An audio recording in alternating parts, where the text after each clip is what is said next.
చంద్రబాబు 40 రోజుల పాలనలోని ఎన్నో దాడులు జరిగాయన్నారు మాజీ మంత్రి కాకాని.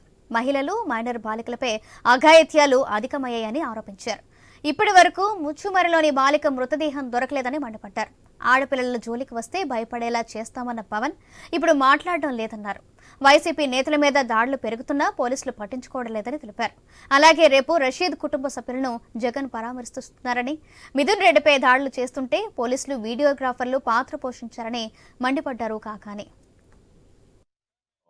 ఎన్నడూ లేనటువంటి విధంగా శాంతి భద్రతలు దిగజారిపోయాయి. ఈరోజు ఒక పక్క రాష్ట్ర ముఖ్యమంత్రి శాంతి భద్రతలపైన శ్వేతపత్రం విడుదల చేస్తానని చెప్తున్నటువంటి నేపథ్యంలో వరుస సంఘటనలు రాష్ట్ర ప్రజలని ఆందోళనకి, భయభ్రాంతులకి గురి చేసేటువంటి పరిస్థితి, దారుణమైనటువంటి పరిస్థితి, హృదయ విదారకమైనటువంటి సంఘటన, చూస్తే తట్టుకోలేకపోయేటువంటి పరిస్థితి.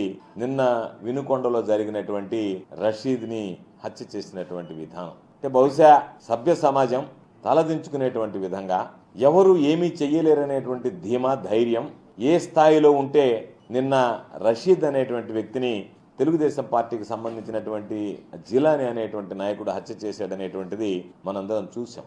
ఆ వీడియో చూస్తేనే దాదాపుగా ఒక మానవ సంబంధాలు, మానవత్వం కలిగినటువంటి వ్యక్తులు ఎంతగా రోధించారో చెప్పలేనటువంటి పరిస్థితి. జగన్ గారు కూడా వెంటనే చెలించిపోయాడు. సంఘటన తీవ్రత పట్ల అక్కడ ఉన్నటువంటి స్థానిక నాయకులతో మాట్లాడాడు. హుటాహుట్టున బయలుదేరి బెంగళూరు నుంచి రేపు వినుకొండ వెళ్లి రషీద్ ఎవరైతే వైఎస్ఆర్ కాంగ్రెస్ పార్టీ నాయకుడు హత్య కావించబడ్డాడో వాళ్ళ కుటుంబ సభ్యుల్ని ఓదార్చి ధైర్యం చెప్పడానికి